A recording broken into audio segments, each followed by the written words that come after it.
జై శ్రీరామ్. కాశీ కాశీతి కాశీతి త్రివారం యః పఠేన్నరః సోపి దేశాంతరస్థోపి కాశీవాస ఫలం లభేత్. కాశీవాసం చాలా గొప్పది.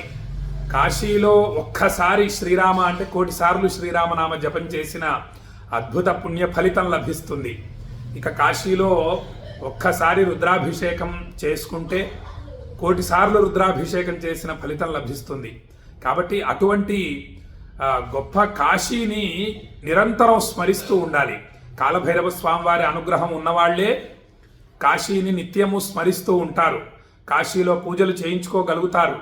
కాశీకి సంవత్సరానికి ఒకసారి కానీ 2 సంవత్సరాలకు ఒకసారి కానీ కాశీకి వెళ్ళి రాగలుగుతారు. గంగా స్నానం సహజంగానే విశేషం. కాశీలో గంగా స్నానం ఇంకా విశేషం. విశ్వనాథ దర్శనం, ఈ 2 ముఖ్యం. గంగా స్నానము, విశ్వనాథ దర్శనం. కాబట్టి ఈ 2 చేసినటువంటి అద్భుత ఫలితం లభిస్తుంది. ఇక ఆ కాలభైరవుడి అనుగ్రహం మనకు కలగాలి అంటే ఏం చేయాలి అంటే ప్రతిరోజు ఒక్కసారి కాలభైరవ అష్టకం పారాయణ చేయాలి లేదా వినాలి.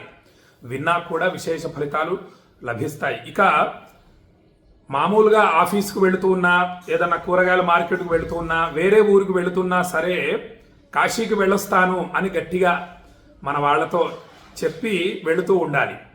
అలా వెళ్ళినా కూడా కాశీకి వెళ్ళి విశ్వనాథుడిని అభిషేకించినటువంటి అద్భుత ఫలితం లభిస్తుంది. కాబట్టి ప్రతిరోజు కూడా కాశీని స్మరిస్తూనే ఉండాలి, విశ్వనాథుడిని స్మరిస్తూనే ఉండాలి. అలా స్మరించాలి అంటే కాలభైరవుడు అనుగ్రహం ఉండాలి. ఊరికనే మనమేదో అనుకుంటే అది లభించదు. ఏమండి, ఎంతమంది ప్రతిరోజు ఆచరిస్తున్నారు? నేను అనేక వీడియోలలో తెలియజేస్తూ ఉన్నాను. మీరు కాశీని స్మరించాలని చెప్పి నేను ఈ వీడియోలు పంపిస్తున్నా సాయంత్రం పూట. కాబట్టి అందరూ స్మరిస్తున్నారా అంటే అది ప్రశ్నార్థకమే.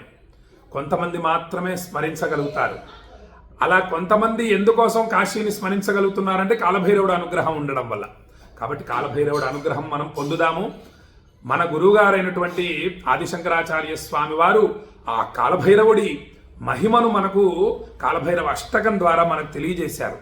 దాన్ని మనం శ్రద్ధగా ప్రతిరోజు ఒక్కసారి పారాయణ చేస్తూ ఉండడం వల్ల కాశీని స్మరించగలుగుతాము, విశ్వనాథుణ్ణి స్మరించగలుగుతాము, మానసికంగా కాశీ విశ్వనాథుణ్ణి అభిషేకించగలుగుతాము. కాబట్టి ఆ కాలభైరవ అష్టకంలోని మొట్టమొదటి శ్లోకం అర్థం ఈరోజు మనం భక్తితో తెలుసుకుందాము. దేవరాజ సేవ్యమాన పావనాంఘ్రి పంకజం వ్యాళ యజ్ఞసూత్రమిందు శేఖరం కృపాకరం నారదాది యోగి బృంద వందితం దిగంబరం కాశికాపురాధినాథ కాలభైరవం భజే, కాశికాపురాధినాథ కాలభైరవం భజే. ఈ మొట్టమొదటి శ్లోకం పారాయణ చేస్తూ ఉన్నా కూడా అద్భుతమైనటువంటి ఫలితం లభిస్తుంది. ఈ శ్లోకం చిట్ట చివర ఉన్నటువంటి కాశికాపురాధినాథ కాలభైరవం భజే అనేటటువంటి ఈ వాక్యాన్ని జపం చేస్తూ స్మరిస్తూ ఉన్నా కూడా గట్టిగా అంటూ కూడా ఉండవచ్చు. మధ్య మధ్యలో అప్పుడప్పుడు గంటకొకసారి కాశికాపురాధినాథ కాలభైరవం భజే అని అది విన్నవాళ్ళు కూడా స్వామివారి అనుగ్రహాన్ని పొందుతారు, కాలభైరవుడు అనుగ్రహాన్ని పొందుతారు. ఇక చూడండి, ఆ కాలభైరవుడి మహిమను మనకి ఈ శ్లోకంలో మన గురుగారు ఆదిశంకరాచార్య స్వామివారు ఏ విధంగా తెలియజేస్తున్నారంటే, దేవేంద్రుడి సైతం సేవించేటటువంటి స్వామివారు కాలభైరవ స్వామివారు. ఇంద్రుడు మరి సేవించడం అంటే సామాన్యమైన విషయం కాదు కదండి. దేవేంద్రుడు సేవించడం అంటే, అటువంటి దేవేంద్రుడు కూడా కాలభైరవుని సేవిస్తూ ఉంటాడు. కాలభైరవుడు గురించి ఎవరు చెప్పగలరండి? కాలభైరవుడే చెప్పాలి. ఆ కాలభైరవ స్వరూపమే మన గురువుగారు ఆదిశంకరాచార్య స్వామివారు. మనకు కాశీ శంకరుడే కాలడి శంకరుడు. ఏమండి, కాశీ శంకరుడే కాలడి శంకరుడు. కాలడిలో జన్మించారు మన గురుగారు ఆదిశంకరాచార్య స్వామివారు.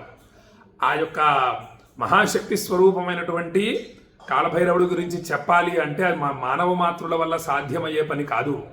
మనము ఇవి విని ఓహో అంతటి మహాశక్తి స్వరూపాన్ని నేను జాగ్రత్తగా జపించాలి, ధ్యానించాలి. కాశికాపురాధినాథ కాలభైరవం భజే, ఆ చిట్ట చివరి వాక్యం అదే. కాబట్టి ఆ తత్వాన్ని వివరించగల శక్తి ఆ తత్వానికే ఉండాలి. మళ్ళీ ఆ స్వామి వర్ణించాలి ఆ స్వామి గురించి. ఇక పావనాంఘ్రి పంకజం, పవిత్రమైన కమలమయమైనటువంటి పాదాలు కలవాడు, కోమలమైనటువంటి మా పాదాలు కలవాడు కాలభైరవ స్వామివారు. ఇక వ్యాళయజ్ఞ సూత్రం అంటే నాగరూపములోని అంటే సర్పాభరణం, సర్పయజ్ఞ సూత్రమును ధరించినవాడు, యజ్ఞోపవీతాన్ని ధరించినవాడు కాలభైరవ స్వామివారు. తలపై చంద్రుని కిరీటం కలవాడు కాలభైరవ స్వామివారు. ఏమండి, చంద్రమండలం వెళ్ళి రావడమే కష్టం, ఇక ఆ చంద్రుడే స్వామివారి శిరస్సున ఉన్నాడు అంటే అది ఎంత విశేషం కదండి. -200 డిగ్రీలో ఉంటుందట చంద్రమండలంలో చలి. ఆ స్వామివారు అలా పెట్టుకున్నారంటే కిరీటంగా, ఆ స్వామివారి శక్తి చూడండి ఎంత విశేషమో. ఇక తలపై చంద్రుని కిరీటం కలవాడు కాలభైరవ స్వామివారు. కృపాకరం కరుణా సముద్రుడు కాలభైరవ స్వామివారు.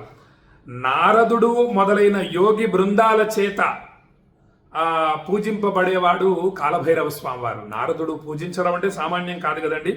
దిగంబరుడు అంటే దిక్కులనే అంబరంగా ధరించినవాడు కాలభైరవ స్వామివారు. కాశికాపురాధినాథ కాలభైరవం భజే. అటువంటి కాలభైరవ స్వామికి మనం నమస్కరిస్తూ ఉండాలి, సేవిస్తూ ఉండాలి, స్వామిని ధ్యానిస్తూ ఉండాలి. విచిత్ర పుణ్యవర్ధనం, అద్భుతమైనటువంటి పుణ్య ఫలితం లభిస్తుంది, సామాన్యం కాదు. కాశీని స్మరించడమే ఒక విచిత్రమైన పుణ్యం. కాశీని స్మరించడమే విచిత్ర పుణ్యవర్ధనం.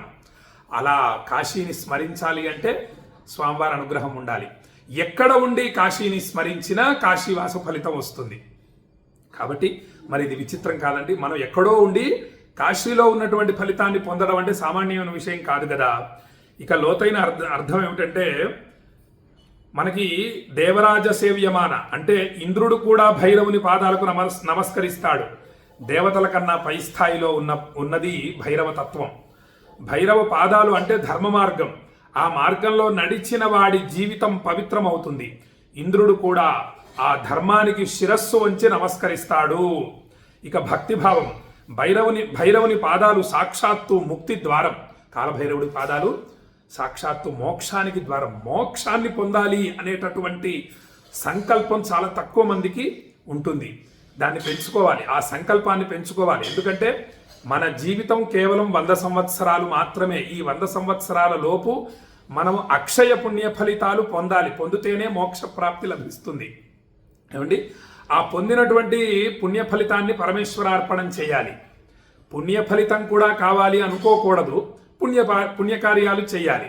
చేస్తూ మనం అక్షయ పుణ్య ఫలితాలు పొందాలి. ఆ పుణ్య ఫలితమే మనకు మోక్షాన్ని అనుగ్రహిస్తుంది. భైరవుని పాదాలు సాక్షాత్తు ముక్తి ద్వారం. ఆ పాదాలకు నమస్కరించిన వాడి పాపం భస్మం అవుతుంది. దేవతలు కూడా ఆ పాదధూళిని కోరుకుంటారు. ఏ పాదధూళి? కాలభైరవుడి పాదధూళి. ఇక ఆయన కంఠంలో నాగరూపమైనటువంటి యజ్ఞ సూత్రం ఉంది. అది కుండలిని శక్తికి సంకేతం. భైరవుడు కుండలిని శక్తిని నియంత్రించే పరమయోగీశ్వరుడు. మనలో ఉంటుంది, కుండలిని శక్తి ఉంటుంది. ఆ శక్తిని జాగృతం చేస్తాడు కాలభైరవ స్వామివారు. ఇందుశేఖరం చంద్రుని తలపై ధరించినవాడు. చంద్రుడు శాంతి, జ్ఞానం, అమృతంకు సంకేతం. అంటే భైరవుడు రౌద్రుడైన రుద్రరూపం ఉన్నా అంతర్ముఖంగా శాంత స్వరూపుడు కాలభైరవ స్వామివారు. భైరవుని రూపంలో రౌద్రం ఉంది, కానీ అంతర్గతంగా అమృతమైన శాంతి ఉంది. ఆయన్ని ధ్యానించిన వారికి భయం అనేది ఉండదు. అతడు కాలాన్ని జయించిన వాడు. కృపాకరం భైరవుడు కరుణా సముద్రుడు. చూడండి, మనకి శ్రావణ మాసం 9 రోజులు కాశీని స్మరించే అదృష్టాన్ని ఇచ్చాడు కదా మనకి. మనం వీడియోల ద్వారా కాశీ కాశీ అని వింటూ ఉన్నాం, కాశీని స్మరిస్తున్నాం, విశ్వనాథుడిని స్మరిస్తూ ఉన్నాము. కాశీ విశ్వనాథుడిని అభిషేకించడం అంటే అంత సామాన్యమైన విషయం కాదు. కాలభైరవుడు అనుగ్రహం ఉండాలి. ఆయన కరుణా సముద్రుడు కాబట్టే మనకు ఆ విచిత్రమైనటువంటి పుణ్యాన్ని, అదృష్టాన్ని అనుగ్రహించాడు కరుణా సముద్రుడైనటువంటి కాలభైరవ స్వామివారు. భైరవ అంటే భయాన్ని తొలగించేవాడు. భక్తుని హృదయంలో ఉన్న భయము, పాపము, అజ్ఞానము అన్నీ కూడా ఆయన అనుగ్రహంతో, కాలభైరవుడు అనుగ్రహంతోటే నశిస్తాయి. భైరవుని కరుణతో మనలోని అంధకారం తొలగి అంతర్ముఖ జ్యోతి వెలుగుతుంది. స్వామివారి అనుగ్రహంతోనే మన అంతర్ముఖ జ్యోతి వెలుగుతుంది. ఆయన దయే భక్తునికి ఆత్మబలం. నారదాది యోగి బృంద వందితం దిగంబరం. భైరవుడిని నారదుడు వంటి దేవతలు, యోగులు, ఋషులు పూజిస్తారు. అంటే ఆయన ధ్యానం చేయదగిన అత్యున్నత స్వామివారు. ఆయన ధ్యానం చేయదగిన అత్యున్నత స్వామి. పట్టుకుంటే అటువంటి మహాశక్తి స్వరూపాలను మనం పట్టుకోవాలండి. చూసారా, నారదుడు మొదలైనటువంటి యోగీశ్వరులు స్వామిని ధ్యానిస్తున్నారు, సేవిస్తున్నారు అంటే ఇక మనం నిర్భయంగా ఆయన పట్టుకోవచ్చు కదా, మనల్ని రక్షిస్తాడు స్వామివారు. ఇందులో ఎటువంటి అపనమ్మకం లేదు. కాబట్టి పట్టుకుంటే ఇటువంటి వేద ప్రమాణమైనటువంటి దేవతల్ని పట్టుకోవాలి. అప్పుడే మన సమయం వృధా కాదు. ఏమండి, మన సమయం వృధా కాదు, సమయం వృధా అయిపోకూడదు. ఆ స్వామి మనల్ని అనుగ్రహిస్తాడు, ఇందులో ఎటువంటి సందేహం లేదు అనేటటువంటి మహాశక్తి స్వరూపాలను మనం ధ్యానించాలి. విశ్వనాథుణ్ణి, కాలభైరవుణ్ణి, విశాలాక్షి అమ్మవారిని, అన్నపూర్ణాదేవిని, వెంకటేశ్వర స్వామి వారిని, వీళ్ళంతా కూడా వేద ప్రమాణమైనటువంటి దేవతలు. సుబ్రహ్మణ్యేశ్వర స్వామివారు, గణపతి, ఈ దేవతల్ని పట్టుకోవాలి. మన గురువుగారు ఆదిశంకరాచార్య స్వామివారు, ఏమండి వీళ్ళంతా అద్భుతం. అగస్త్య మహర్షి, వశిష్ఠ మహర్షి, వాళ్ళు తెలియజేసింది ఏమిటి? వశిష్ఠ గీత అద్భుతంగా ఉంటుంది. అటువంటి గురువుల్ని పట్టుకోవాలి. గురువారం వస్తే వీళ్ళ ఫోటోల్ని పంపించాలి, వీళ్ళు తెలియజేసినటువంటి విషయాల్ని పంపిస్తూ ఉండాలి. చక్కగా ఆదిశంకరాచార్య స్వామివారు భజగోవింద స్తోత్రం అందించారు. ఆ స్తోత్రంలోని ఒక శ్లోకము, అర్థము చక్కగా టైప్ చేసి పంపించాలి. అద్భుతం. గురుగారి అనుగ్రహాన్ని పొందుతాము, విశేష ఫలితాలు పొందుతాం. భైరవుడు దిగంబరుడు అంటే ఆయన స్వరూపమే ఆకాశం, ఆయన అనంతంగా మొత్తం వ్యాపించి ఉన్నాడు. కాబట్టి మొత్తం అంతా కూడా నిండి ఉన్నాడు అని అర్థం అన్నమాట దిగంబరుడు అంటే. ఆయన రూపం మనకు ఏం చెబుతోందంటే, నువ్వు శరీరం కాదు చైతన్యం. భైరవుని ధ్యానం మన అహంకారాన్ని తొలగిస్తుంది. కాశికాపురాధినాథ కాలభైరవం భజే. కాశీ అంటే జ్ఞానప్రకాశం, అదే మన అంతరాత్మ లోకం. ఆ లోకానికి అధినాథుడు భైరవుడు. అంటే మన అంతర చైతన్యంలో వెలుగును నిలబెట్టే శక్తి కాలభైరవ స్వామివారు.